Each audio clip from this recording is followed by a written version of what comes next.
My stepdaughter screamed, "You're not my father. You're just a security guard. My real dad's flying in for graduation." She forgot who paid her tuition, and my wife sided with her.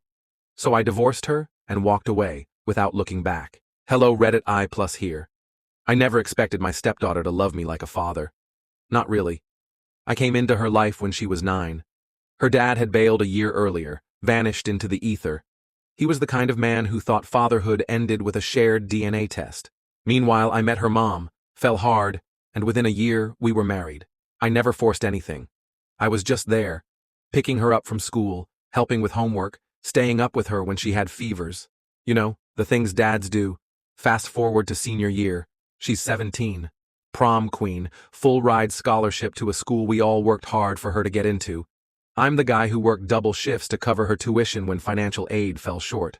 The guy who skipped vacations so we could afford SAT prep classes. The guy who cheered the loudest at every damn parent night. And yet, it all came crashing down at her graduation party. We were standing in the backyard. Balloons, banners, her name spelled out in gold letters. Everything looked perfect, until her mother brought up that her real dad was flying in. That was the first gut punch. I asked, "You told him about this?" She shrugged, all casual. "It's her big day. He should be here." I swallowed it. I told myself, fine. Be the bigger man. It's one day. But then, the toast happened. She grabbed the mic. Drunk on champagne and attention, she started thanking people, teachers, friends, her mom. And then, looking right at me, dead in the eye, she said, "And to Greg, our resident security guard. Thanks for keeping the house safe." People laughed. I didn't. I said, "Security guard?" She smirked. "Well, you're not my dad. You're just the guy who stands around." That's when it happened. I felt this rage, no, more like clarity, rise in my chest. I said, "I'm the guy who worked graveyard shifts so you could have piano lessons. The guy who fixed your car when your real dad ghosted you for 4 years straight. The guy who stayed when it got hard." And she screamed in front of everyone, "You're not my father. You're just a security guard. My real dad is flying in for graduation."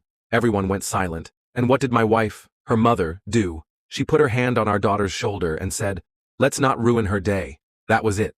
No defense, no correction, no, "Hey, apologize to the man who raised you." Nothing. So I grabbed my coat, got in my car, and I left. No storming out, no yelling. Just done. Later that night, my wife texted, "You overreacted." I replied, "You're right. I overreacted.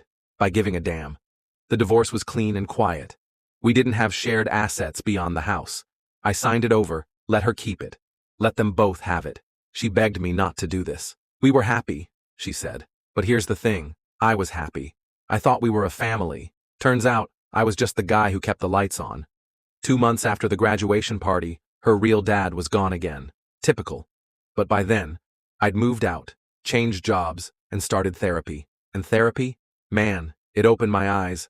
I spent years trying to earn love that was never meant for me. I thought that if I was good enough, loyal enough, present enough, they'd see me as family.